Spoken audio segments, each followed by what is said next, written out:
I've been thinking about handing over the position of the CEO to you. My father said so when he called me back to the US. I had suspected something was up, but it turned out to be a significant matter. My father's name is John Smith. He expanded the hotel he inherited from my grandfather into a nationwide chain, and now it even has branches overseas. I had been working as the manager of one of the overseas hotels.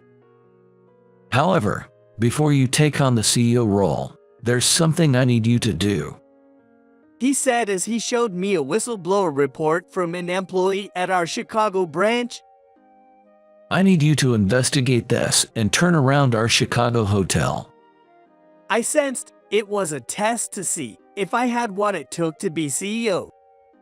My secretary, Jessica, handed me the sales data and reviews of the Chicago hotel. It was conveniently located near a station and used to have a great reputation. However, in recent years, its sales have fallen and the hotel's ratings are not favorable. It's easy to order an internal investigation, but I should probably see things for myself. Understood. I'll start the investigation right away. I told my father and turned to Jessica. Jessica, there's something I need your help with. An exciting life seemed to be starting. My name is Mark Johnson, and I'll be working here as a janitor starting today. Nice to meet you all. Instead of my real name, Michael, I introduced myself as Mark Johnson and had a professional makeup artist transform me into a completely different person. I appeared older than I am, almost like an elderly man. Even my wife and daughter were surprised by my transformation, saying they wouldn't have recognized me if they hadn't been told.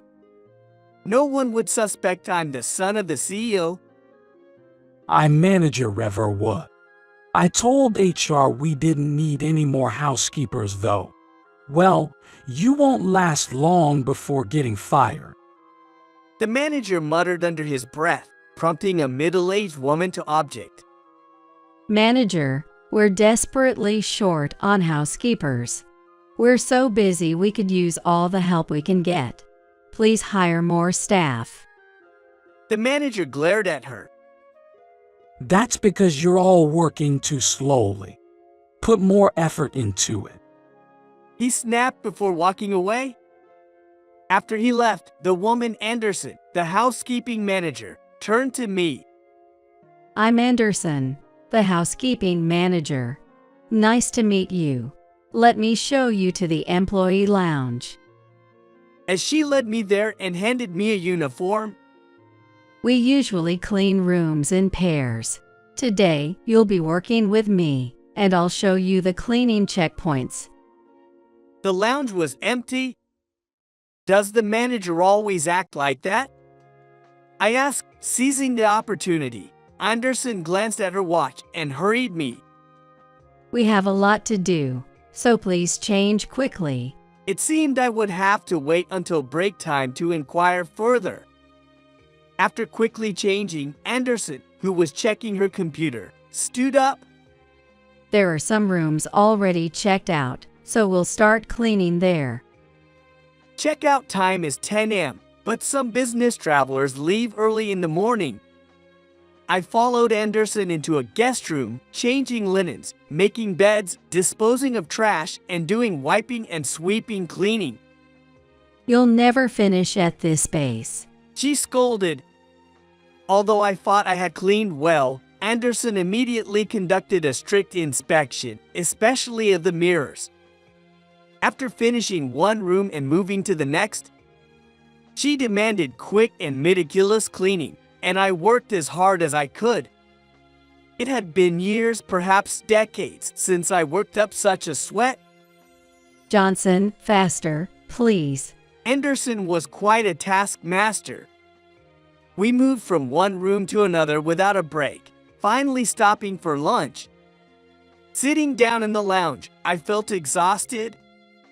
Good job. She placed a warm cup of tea in front of me.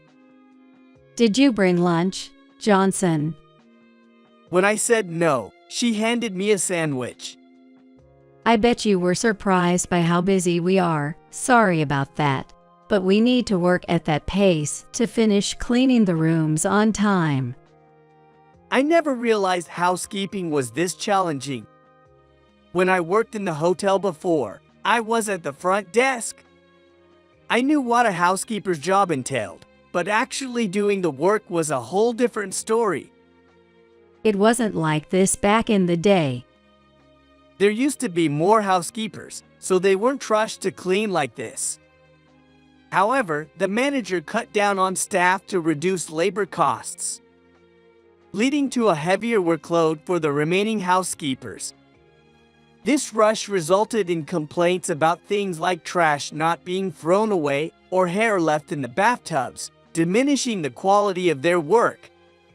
Anderson took this seriously and had asked the manager to hire more housekeepers, but her requests were always ignored. So having you, Johnson, join us is a big help. It's tough, but please don't quit. Her face was much kinder than when she had scolded me earlier. Anderson, have you ever thought about quitting this job? I asked cautiously. I actually like this job and find it fulfilling, but I'm scared that if I keep working like this, I might break down. I can't quit, though. I'm a single parent and need to pay for my daughter's education. Smiling wistfully. I wish I could win the lottery and take my daughter to Hawaii, but that's just a dream. Glancing at her watch, Anderson stood up. You still have 20 minutes, Johnson. Take it easy. I need to go do some inspections. Anderson rushed off hurriedly. Inspections involve checking if the room cleaning is perfect. Normally, inspectors educate the cleaning staff and instruct them on any necessary re-cleaning. But Anderson also had to clean rooms due to the staff shortage. I wondered if her salary as a manager was enough for her responsibilities. I continued working as a housekeeper and investigating the manager. I noticed that the front desk also seemed understaffed, with guests often waiting in line. This seemed partly due to handling numerous guest complaints. The front desk staff and bellboys, though smiling, showed signs of fatigue, probably due to long hours, including night shifts. This made it impossible to provide guests with heartfelt hospitality, and that affects the hotel's ratings. I also discovered that the hotel was using old equipment and some was even broken. The manager wouldn't buy new ones despite requests. I have something I need you to look into. One day after work, I called Jessica. After reviewing the data she provided, I felt it was time to act. I couldn't let the manager continue like this. The next morning, the manager was on edge during the staff meeting. The new CEO is coming for an inspection tomorrow. If anything goes wrong, it reflects on me, so everyone, work diligently, he announced. I chuckled to myself. He doesn't know the inspection had already started. Our eyes met and he said mockingly, "Don't leave a speck of dust, old man." He is beyond saving. The following day, dressed in a high-end suit, I arrived at the hotel entrance as the new CEO. The doorman greeted me with a respectful attitude, clueless that I was the janitor, Johnson. As I entered the lobby, despite being open for business, many employees, including the manager, were there to welcome me. "Welcome, Mr. Michael."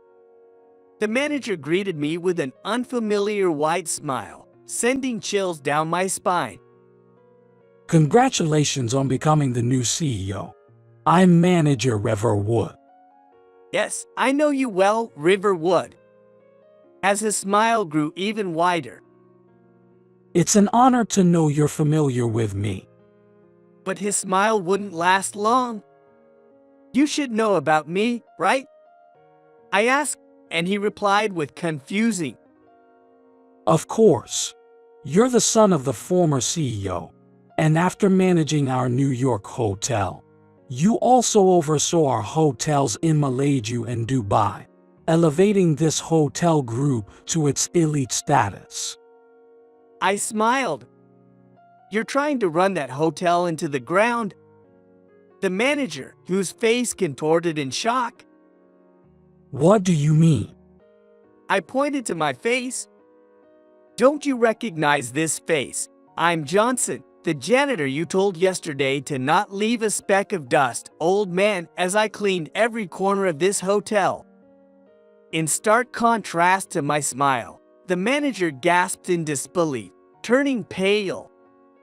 But he wasn't the only one surprised. All the employees present stared at me in disbelief. When I turned to Anderson, she had her hands over her mouth, eyes wide with shock. I apologized for startling everyone. I was actually undercover as a janitor for an internal investigation. Manager, may I have a word with you? It was clear to him now why he was being called out. He slumped his shoulders, looking down. The manager had been skimming off the reduced labor and expenses, falsely reporting them to the headquarters, and pocket the difference. Apparently, he had been squandering the money on a woman he was smitten with. The employee who had blown the whistle on him had reported his disrespectful attitude, including his harsh words and high-handed behavior, the mass firing of many employees, and how it led to the loss of their days off and breaks. Additionally, the repair staff were doing dangerous work without proper safety goggles, and the manager refused to replace a broken sheet presser despite their complaints. Another point: that staff was working as an accountant before, and he asked about unexplained expenses the manager, but he just said it was necessary then that staff got fired under the guise of downsizing. Hearing this, I decided to go undercover to investigate not only his treatment of employees but also the money trail. Manager Riverwood didn't just lose his job, he also faced criminal charges for embezzlement. I'm so sorry. I had no idea you were the CEO. Anderson apologized profusely across from me. Please, Anderson, lift your head. I'm grateful to you, I said, making her look at me in surprise. Grateful. Yes, despite the poor working conditions, you strive to provide the best service to our customers. Without you, the hotel's reputation would have fallen even further, I said with a chuckle. Though your strict guidance was quite something to handle. Anderson looked apologetic again. I told her that from now on, I wanted her to take breaks as scheduled, and that we would increase the number of housekeepers, asking her to take charge of their training and inspection. Thank you. With this, I can continue working here, she said, relieved. I continued. There's more. Her salary was too low for her hard work, so I informed her of an increase in her base pay and a raise in her manager's allowance. Also, you haven't taken any paid leave, Anderson. As the CEO, I order you to use your leave and enjoy time with your daughter. I handed her 2 tickets for a stay at our affiliated hotel in Hawaii, along with plane tickets. Hawaii. Johnson, Michael, you remember my wish and made it come true. This is a reward for your hard work. Please continue to support us. Anderson nodded tearfully several times. Afterwards, I worked on reforming the hotel, increasing staff, and setting appropriate shifts. We bought the necessary equipment and repaired broken ones, also revisiting safety measures. It's become a better workplace since the CEO came. I can finally spend time with my family, I heard employees say, feeling relieved. However, regaining the trust of our lost customers wouldn't be easy. We plan to earnestly serve every guest and gradually rebuild trust. The new manager, someone I trusted, would surely create a better environment for both employees and guests.